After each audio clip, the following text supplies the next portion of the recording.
कोल्हापूर श्रीमंत करायचं आणि मी मांडणी असे करायचो की कोल्हापूरमध्ये कधीतरी शाहू महाराज रंकाळा गेला तो त्याच्याशिवाय बघायला काहीच नाही.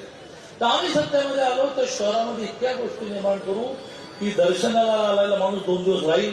आता भूर आला की दर्शन केलं की जातो, तिथे काही नाहीच आहे ना बघायला, जास्त रंकाळा तो 2 दिवस राहिला तर हॉटेलचा धंदा चालेल, कपड्याचा धंदा चालेल, तो जाताना महाद्वार फिरेल आणि त्यातून कोल्हापूर श्रीमंत होईल. त्यामुळे पर्यटनाच्या दृष्टीने हे शहर आपण उत्तम करू. दुर्दैव आहे अजून एक 4 नगरसेवक पाहिजे होते, नाहीतर राजेश साहेबांनी थोडी मदत करायला पाहिजे होती. ते विचारे वारंवार ते प्रामाणिक आहे, ते वारंवार त्याची खंत व्यक्त करतात. असं नाही म्हणत नाही नाही काही माझं काही चुकलं नाही. ते आताही म्हणाले की आम्ही एकत्र आलो असतो, सरकार आलं असतं.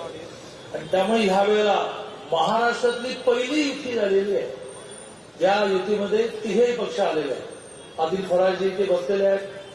माझी विनंती आहे की छोट्या मोठ्या मुद्द्यावरून काही कारकूर न करता लोकांनी स्वागत केलेलं आहे. अधिक कुठे मी तो इथून डायरेक्ट तिकडे जातो. त्यामुळे लोकांनी स्वागत केलं आहे. ते पाहतायत की तुम्ही या, तुम्हाला मतं देतो, तुम्ही विजयी व्हा, तुम्ही सरकार चालवा, तर तुम्ही कोल्हापूरचा विकास कराल.